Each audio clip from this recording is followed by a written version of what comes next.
नमस्कार दोस्तों, मैं हूं पुष्पेंद्र कुमार और आप देख रहे हैं आपका अपना चैनल मास्टर बीएसआर। दोस्तों, आज हम पढ़ेंगे हड़प्पा सभ्यता से संबंधित कुछ मुख्य बातें जो कि पिछली वीडियो में रह गई थी।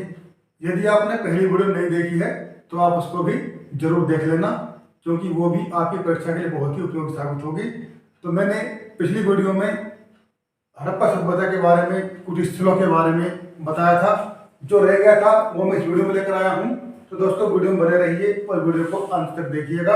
यदि आप वीडियो पूरा देखते हैं तो ये वीडियो आपकी परीक्षा के लिए बहुत ही उपयोगी साबित होगी, चाहे वो एसएससी की परीक्षा हो, यूपी टेट, सी टेट या फिर कोई भी एक दिवसीय परीक्षा हो जिसमें इतिहास के प्रश्न आते हैं। तो सभी के लिए मुख्य रूप से ये वीडियो उपयोगी साबित होगी। तो बने रहिए हमारे साथ। तो चलिए शुरुआत करते हैं आज की वीडियो की। तो देखिए भाई, हड़प्पा सभ्यता में जो पिछली वीडियो थी मैंने आपको उसमें बताया था हड़प्पा सभ्यता के बारे में, इसका नाम कैसे रखा गया, ठीक है, और कौन सी स्थल की खोज कहाँ पर की गई और किसने की, कब की। और इसके साथ ही मैंने आपको बताया था वहाँ की सामाजिक व्यवस्था के बारे में, नालियों के बारे में, ठीक है, और भवनों के बारे में कुछ रह गया था तो मैं इस वीडियो में लेकर आया हूँ। तो यदि आप लोग नहीं देखे तो उसको एक बार जरूर देख लेना, ये उसका वीडियो पार्ट 2 है। तो देखिए भाई, इसमें शुरू करेंगे हम हड़प्पा सभ्यता के बारे में, भवन निर्माण को लेकर के, ठीक है। या लोगों ने अपने अपने विचार दिए हैं, विद्वानों ने। तो क्या दिया, देखिए, भवन में, प्रत्येक भवन में 4 से 5 कमरे होते थे, ठीक है। ऐसा माना जाता है कि हड़प्पा सभ्यता के स्थलों से जो मकान निकले हैं, जो मिले हैं खुदाई में, 4 से 5 में कमरे होते थे, ठीक है। और 2 मंजिला मकान के भी साक्ष्य मिले हैं। हालांकि 2 मंजिला मकान कोई बना हुआ नहीं मिला है। दरअसल क्या मिला था, एक जीना मिला था, सीढ़ियां मिली थी, जिनको देख करके अनुमान लगाया गया कि सीढ़ी का मतलब होता है कि ऊपर भी कोई मकान था, यानी कि कमरे के ऊपर कमरा। तो इससे सीढ़ियों को देख करके अनुमान लगाया गया कि हड़प्पा सभ्यता में 2 मंजिला मकान भी होते थे, ठीक है। और प्रत्येक घर में रसोई घर था और एक स्नानागार था, ठीक है। प्रत्येक घर में रसोई घर भी था और एक स्नानागार भी था। और देखिए, जो कमरे बनते थे वो किस हिसाब के थे, किस हिसाब के बनते थे। तो देखिए भाई, इस तरीके से मान लीजिए ये घर का आंगन होता था और इस आंगन के तीनों तरफ या फिर कहीं चारों तरफ ऐसे कमरे बने होते थे, ठीक है, कमरे बने होते थे। और यहाँ पर रसोई और तुम्हारे ये क्या नाम है, स्नानागार भी बने होते थे। तो बीच में आंगन होता था और उसके तीनों तरफ के चारों तरफ 4 से 5 कमरे होते थे। और प्रत्येक मकान में क्या था, रसोई घर और स्नानागार भी होते थे। और दरवाजे की बात करें तो देखिए, दरवाजे पीछे की ओर खुलते थे, ना कि सड़क की ओर, ठीक है। दरवाजे पीछे की ओर खुलते थे, ना कि सड़क की ओर, ठीक है। अब देखिए, बात करेंगे सार्वजनिक भवन यहाँ कौन कौन से देखे गए थे। तो स्नानागार और अन्नागार, तो 2 भवन ऐसे हैं जो कि सार्वजनिक रूप से माने गए हैं, एक स्नानागार और एक अन्नागार, ठीक है। सार्वजनिक का मतलब होता है कि कोई ऐसी जगह जो सभी के लिए उपयोगी हो, ठीक है, जो समाज के लोगों के लिए, सभी के लिए उपयोगी हो, वो होती है हमारी सार्वजनिक भवन। जैसे कि स्नानागार और एक अन्नागार, सभी के लोगों के लिए बनी हुई थी। तो ये बात रही हमारे भवनों के बारे में। तो चलिए अभी अब बात करते हैं हम ईंटों के बारे में। हड़प्पा सभ्यता में ईंट कैसी होती थी, ठीक है, कैसी कैसी ईंटें लगी होती थी, कौन सी ईंटें नालियों में लगती थी, कौन सी घरों में लगती थी। तो देखिए भाई, हड़प्पा सभ्यता में भवन और नालियां पक्की ईंटों से बनी होती थी, ठीक है। जो भवन और नालियां थी वो पक्की ईंटों की बनी थी, जबकि कालीबंगा और रंगपुर में, ध्यान दीजिएगा, कालीबंगा और रंगपुर में कच्ची ईंटों का प्रयोग हुआ था, ठीक है। दोबारा देखिए कि भवन और नालियां पक्की ईंटों से बनी थी हड़प्पा सभ्यता में, ठीक है। हड़प्पा सभ्यता के स्थलों से जो नालियां, भवन है, पक्की ईंटों के बने हुए मिले हैं, जबकि कालीबंगा और रंगपुर ये 2 ऐसे स्थान हैं जहां से कच्ची ईंटों के साक्ष्य मिले हैं, ठीक है। तो कालीबंगा और रंगपुर ऐसे स्थल देखे गए हैं जहां से कच्ची ईंटों का प्रयोग हुआ है और जहां पर साक्ष्य मिले हैं कच्ची ईंटों के। और देखिए, ईंटों का अनुपात कैसा था। तो देखिए, 4:2:1 का अनुपात था, हड़प्पा स्थलों की जिससे प्राप्त होने वाली ईंटों का। और देखिए ईंटों के आकार की बात करें तो ईंटों का आकार कैसा था, तो देखिए 10.25 गुना 5 गुना 2.25 होता था। तो ये था ईंटों का आकार, इसको भी आप याद रख लेना, 10.25 गुना 5 और गुना 2.25। फिर लंबाई, ये ऊंचाई और चौड़ाई, ठीक है, लंबाई चौड़ाई गुना ऊंचाई। अब आप देखिएगा कि सबसे बड़ी ईंट जो थी वो कहाँ से मिली है, तो सबसे बड़ी ईंट खुदाई के दौरान मिली है, वो मिली है मोहनजोदड़ो से, ठीक है। तो सबसे बड़ी ईंट है वो कहाँ से मिली है, वो मोहनजोदड़ो से मिली है, ये आपको याद रखना है। उसके बाद देखिए अलंकृत ईंटों की बात हम करेंगे, तो देखिए अलंकृत ईंटें कहाँ से मिली हैं, तो देखिए केवल केवल और केवल कालीबंगा, ठीक है, कालीबंगा कहाँ पर है, ये राजस्थान में है। और कालीबंगा में एक फर्श से, ठीक है, एक मकान है, एक मकान के फर्श से कुछ अलंकृत ईंटें मिली हैं, ठीक है। जो कालीबंगा के एक मकान के फर्श में से क्या मिली है, कुछ अलंकृत ईंटें मिली हैं, अलंकृत यानी कुछ सजावटी ईंटें मिली है यहाँ से, ठीक है।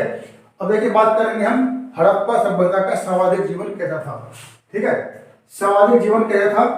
तो देखिए भाई समाज मातृसत्तात्मक था। मातृसत्तात्मक का मतलब होता है कि यानी कि स्त्रियों के लिए एक विशेष दर्जा, स्त्रियों के लिए एक विशेष दर्जा था, स्त्रियों का सम्मान था, ठीक है। तो इसलिए कही थी ये जो समाज व्यवस्था थी मातृसत्तात्मक थी, ना कि पितृसत्तात्मक, ठीक है। तो देखिए जो वर्गों के हिसाब से बांटा गया, विद्वान का अलग अलग मत है कि समाज में जाति धर्म था कि नहीं, ठीक है। तो इस बारे में विद्वानों ने अलग अलग राय दी है।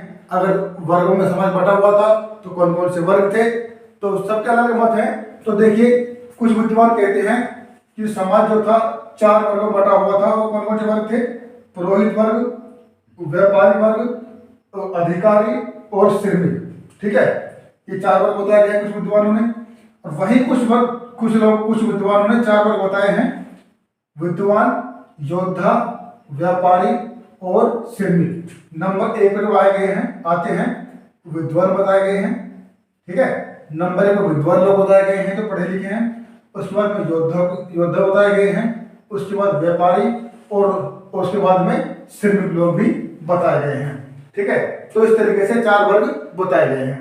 जब कोई मुख्य सबूत अभी तक ऐसा नहीं मिला है कि क्या कौन सा धर्म था, कौन सी जाति थी, ठीक है। अब देखिए शिल्पकारों के बारे में बात करेंगे। शिल्पकारों में कुम्हारों का विशेष महत्व था, ठीक है। तो शिल्पकारों में कुम्हारों का विशेष महत्व था। तो देखिए लोग शाकाहारी तथा मांसाहारी दोनों तरह के भोजन करते थे, ठीक है। जो हड़प्पा सभ्यता के लोग थे वो मांसाहारी और शाकाहारी दोनों ही तरह का भोजन किया करते थे। तो वस्त्र कैसे पहनते थे, तो देखिए भाई सूती और ऊनी वस्त्र पहनते थे। जो हड़प्पा सभ्यता के लोग थे सूती और ऊनी दोनों तरह के वस्त्र पहना करते थे। अब हम बात करेंगे आभूषणों के बारे में। तो देखिए आभूषण कैसे पहनते थे, स्त्री और पुरुष दोनों ही आभूषण पहनते थे, ठीक है, आभूषण पहनते थे। स्त्री और पुरुष दोनों ही आभूषण पहना करते थे हड़प्पा सभ्यता के लोगों में, ठीक है। तो ये बात आपको याद रखनी है कि आभूषण दोनों पहनते थे, स्त्री भी और पुरुष भी, ठीक है। तो ये रही कुछ छोटी छोटी बातें, कुछ आगे देख लेते हैं। तो देखिए भाई हड़प्पा वासी जो थे शांति प्रिय थे।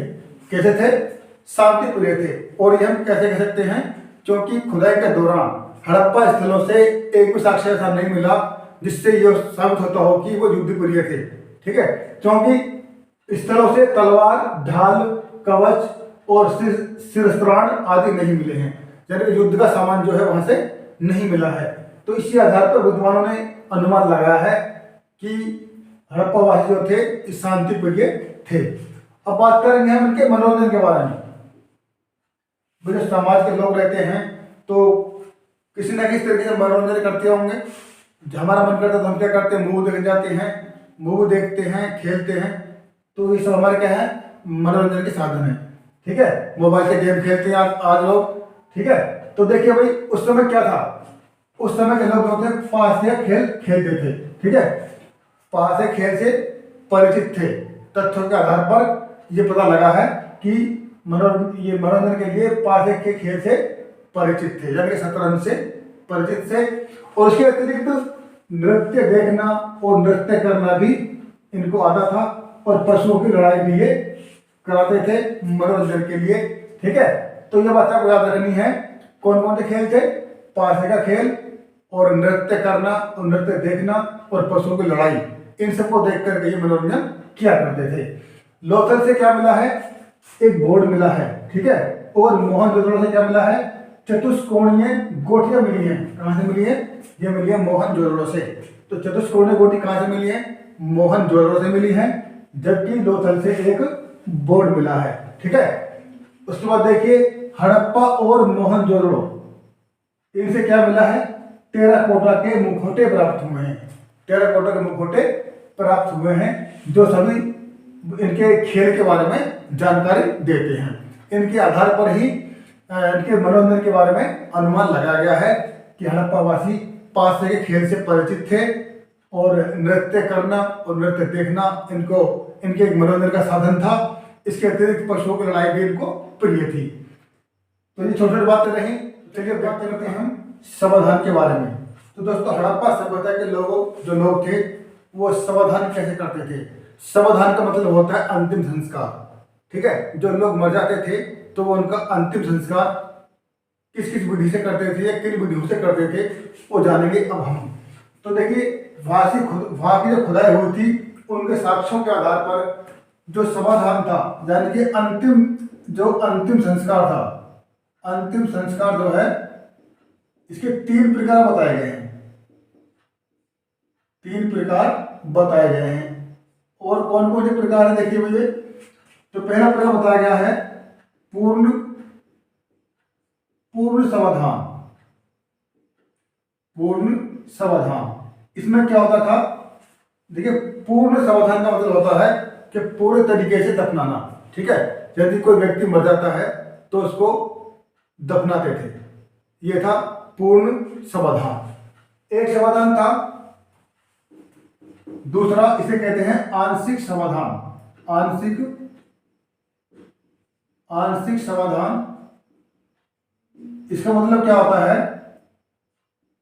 देखिए, आंशिक समाधान क्या होता था, इसका क्या नियम था कि जब कोई व्यक्ति मर जाता था तो उसके शरीर को पशु पक्षियों को खिलाया जाता था, और खिलाने के बाद जो अवशेष बचते थे उसको जमीन में दफनाते थे।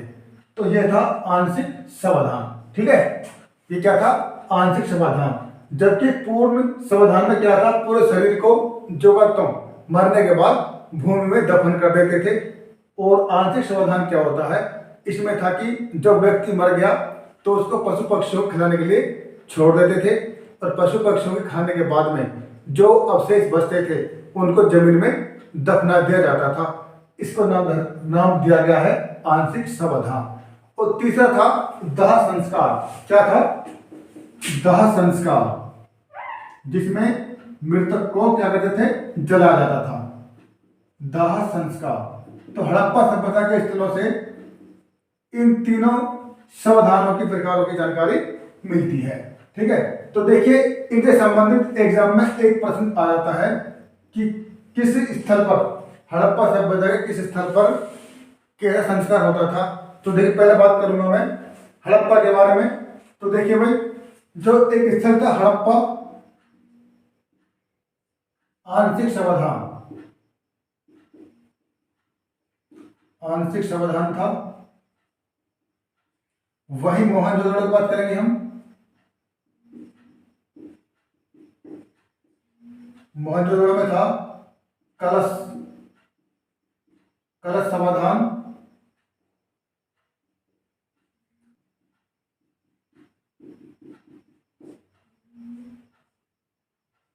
तो कालीबंगा में क्या था? प्रतीकात्मक समाधान। तो ये आपको याद रखने हैं। हड़प्पा में जो समाधान कैसा होता था? वो था आंशिक समाधान। और इसमें मैंने आपको बताया था आंशिक समाधान क्या होता है, जिसमें किसी व्यक्ति को मरने के बाद उसके डेड बॉडी को पशु पक्षियों को खिलाने के लिए छोड़ दिया जाता था, और जो बाद में अवशेष बचते थे उनको जमीन में दफन कर दिया जाता था। तो ये था आंशिक समाधान। ये कहाँ देखने को मिलता है? हड़प्पा स्थल से। ठीक है, उसके बाद में मोहनजोदड़ो की बात करेंगे। तो यहाँ पर क्या था? कलश समाधान। कलश में क्या होता है कि कलश में दफना जाता था। ठीक है, इसे कहते हैं कलश समाधान। और इसी साथ में कालीबंगा में प्रतीकात्मक समाधानी साक्ष्य मिलते हैं। तो 3 पॉइंट है, ये आपको याद रखनी है। ठीक है, कभी कभी क्या होता है, ये इन्हें मिलान करने के लिए परीक्षा में दे देता है।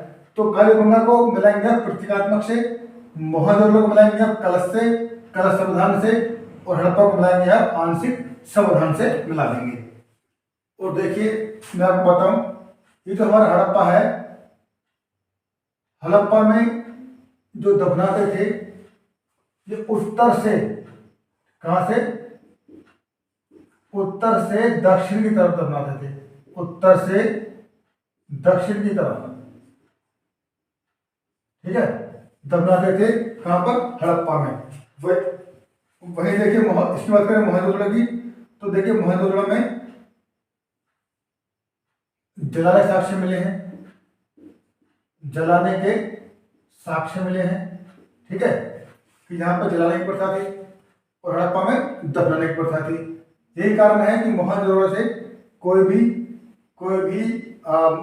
ऐसे डेड बॉडी या कोई भी साक्ष्य ऐसा नहीं मिला है जिससे कि मुर्दे को दफनाया गया हो। ठीक है, तो इसके आधार पर बताया गया है कि मोहनजोदड़ो में जलाने की प्रथा थी, जिसके कारण वहां पर कोई भी अवशेष नहीं मिल पाया है। जबकि हड़प्पा से बहुत से अवशेष हमें देखने को मिले हैं और उनमें अधिकतर कह रहे थे उत्तर से दक्षिण की ओर दफनाए हुए थे। ठीक है, यानी कि उत्तर की ओर सर और दक्षिण की तरफ उनके पैर होते थे। ठीक है, तो आगे देखते हैं। तो वही बात करेंगे हम धार्मिक जीवन की। तो देखिए भाई, जो हड़प्पा सभ्यता थी ये एक लौकिक सभ्यता थी। कैसी थी? लौकिक सभ्यता थी। ये सारे फैक्ट ही मोस्ट इंपोर्टेंट हैं और ये आपको मालूम होने चाहिए। जब आप परीक्षा देने बैठेंगे तो देखना इनमें से आपको बहुत कुछ देखने को मिलेगा, कोई परीक्षा कोई भी। तो देखिए भाई, लोग जो थे मातृ देवी, पुरुष देवता यानी कि पशुपतिनाथ, लिंग, योनि, वृक्ष, जल आदि की पूजा करते थे। ठीक है, किसी पूजा करते थे? मातृ देवी की, पुरुष देवता की, जिसको पशुपतिनाथ कहा गया है, और लिंग, योनि, वृक्ष, जल आदि की पूजा करते थे। कहने का मतलब यह है कि वो प्रकृति की पूजा करते थे। और सबसे ज्यादा पूजा किसकी होती थी? मातृ देवी की पूजा होती थी। ठीक है, मातृ देवी की पूजा सबसे ज्यादा होती थी। और मार्शल ने इसको क्या कहा है? पृथ्वी की देवी कहा है। पृथ्वी देवी कहा है मातृ देवी को मार्शल ने। ठीक है, तो मातृ देवी को मार्शल ने क्या कहा है? पृथ्वी देवी कहा है। ठीक है, उसके बाद देखिए बात करेंगे मोहनजोदड़ो की। एक मोहर पर तीर मुखमाला एक पुरुष ध्यान की मुद्रा में बैठा है। ठीक है, एक मोहर जो मिली है मोहनजोदड़ो से, उसमें क्या है कि एक पुरुष है। ठीक है, जो जिसके 3 मुख हैं और उसके सिर पर 3 सींग हैं और वो ध्यान की मुद्रा में बैठा हुआ है। सिर पर उसके 3 सींग हैं। ठीक है, इस मोहर पर 6 पशु हैं। कितने पशु हैं? 6 पशु उसको बने हुए हैं। और कौन सा पशु किस साइड में है ये आपको मालूम होना चाहिए। तो देखिए भाई, पहले बात करूंगा मैं बाईं ओर। यह बाईं ओर कौन कौन से पशु हैं? तो देखिए गेंडा और भैंसा, ये कहां पर है? बाईं ओर। बाईं ओर का मतलब क्या हो गया? उल्टे हाथ की तरफ। ठीक है, तो बाईं ओर क्या बने हुए हैं? भैंसा और गेंडा है। वही बात करेंगे हम दाईं ओर की। तो देखिए दाईं ओर में कौन कौन से हैं? हाथी और चीता, ये बने हुए हैं दाईं ओर। ठीक है, बाईं ओर है गेंडा और भैंसा, जबकि दाईं ओर है हाथी और चीता। ये आपको याद रखना है। तो कभी कभी मिलान में आ जाते हैं ये। तो देखिए, और सामने की बात करें तो सामने 2 हिरण बने हुए हैं। सामने बिल्कुल जस्ट सामने नीचे की तरफ क्या है? 2 हिरण भी हैं। तो कुल मिला कितने हो गए? कुल मिला के 6 जंतु, 6 पशु बने हुए हैं। ठीक है, बाईं ओर गेंडा और हाथी है, वही दाईं ओर हाथी और चीता है, और सामने की तरफ 2 हिरण भी बने हुए हैं। तो इस 3 मुख वाली पुरुष की ध्यान मुद्रा में बैठा हुआ एक व्यक्ति है और इस पर ये भी 6 पशु बने हुए हैं। और देखिए, इसे पशुपति शिव का रूप माना गया है। किसको? ये जो मुद्रा थी, जो मुद्रा में लोग बैठा हुआ था ये, तो इस तरीके से उस मोहर पर 6 पशु देखने को मिलते हैं। ठीक है, और इसे पशुपतिनाथ शिव का रूप माना गया है। ठीक है, पशुपतिनाथ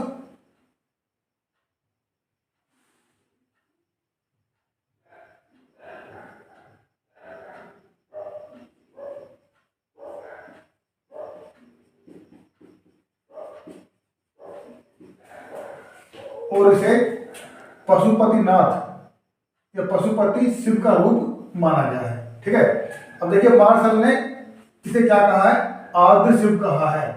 आद्य शिव कहा है, अंग्रेजी में बोले तो प्रोटो शिवा इसे कहा है। तो देखिए इसके अलावा जो प्रश्न आते हैं, तो देखिए मूर्ति पूजा की शुरुआत कहाँ से हुई थी, मूर्ति पूजा की शुरुआत कहाँ से हुई थी। तो देखिए मेरे भाई, मूर्ति पूजा की शुरुआत कहां से हुई थी, तो ये हड़प्पा सभ्यता से ही हुई थी। हड़प्पा सभ्यता से ही